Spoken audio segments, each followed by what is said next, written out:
Cutter master Satkhira cyanide the ফিজের নামের সাথে যুক্ত হয়েছে নতুন নাম কিং অফ ডেথ ওভার্স। টি-20তে সবচেয়ে বেশি ৭৬ উইকেট ডেথ ওভারে নিয়েছেন মোস্তাফিজুর রহমান। দলের বিপদে সব সময় অধিনায়কের আস্থার জায়গাতেও এই বাঁহাতি পেসার। এশিয়া কাপে চলছে মোস্তাফিজের ম্যাজিক।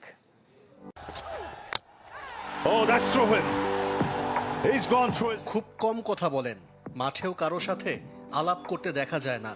আজকাল উদযাপনটাও কমিয়ে দিয়েছেন, কিন্তু দলের একের পর এক সাফল্যের নেপথ্যের কারিগর হয়ে থাকছেন মোস্তাফিজুর রহমান, বাংলাদেশের ক্রিকেটের আনসাং হিরো।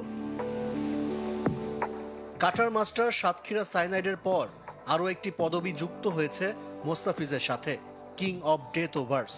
সাকিব আল হাসানের সমান ১৪৯ উইকেট নিয়েছেন, যার মধ্যে ৭৬ উইকেট ডেথ ওভারে। ১৬ থেকে ২০ ওভারের মধ্যে সবচেয়ে বেশি ডট বলও মোস্তাফিজের।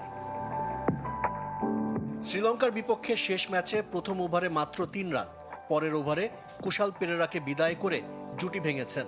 নিজের শেষ ওভারে কামিন্দু মেন্ডিজ আর বানিন্দু হাসারাঙ্গার শিকারীও কাটার মাস্টার। দল যখনই বিপদে পড়ে তখনই ত্রাতা মোস্তাফিজ। উনি যখনই বোলিং করে টিম তখন একটা ক্রাঞ্চ সিচুয়েশনে থাকে, মানে সবসময় বিপদের সময় বোলিংয়ে আসে আর ম্যাক্সিমাম টাইম ডেলিভারও করে। তো আমার মনে হয় ম্যাচ প্লেয়ার টিমের ক্রাঞ্চ সিচুয়েশনে অনেক বেশি ইম্প্যাক্ট ফেলে। মোস্তাফিজুর রহমান একাদশে মানে বাংলাদেশের উৎসব। অন্তত ২০২৫ সালটা এভাবেই কেটেছে। চলতি বছর যে ১১ টি-20 খেলেছেন দ্য ফিজ, টাইগাররা হেরেছে মাত্র এক ম্যাচে। এশিয়া কাপেও আলো ছড়াচ্ছে কাটার মাস্টার। ৪ ম্যাচে ৭ উইকেট, ইকোনমি রেট ৭। তবে এখনো ম্যাচ সেরার পুরস্কার হাতে ওঠেনি।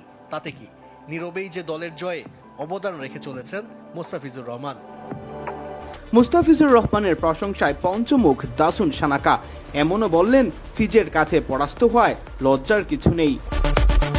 গ্রুপ পর্বে এই বাংলাদেশকেই হেসে খেলে হারিয়েছিল শ্রীলঙ্কা, তবে লঙ্কানদের হারিয়ে এশিয়া কাপের সুপার 4 শুরু করেছে বাংলাদেশ।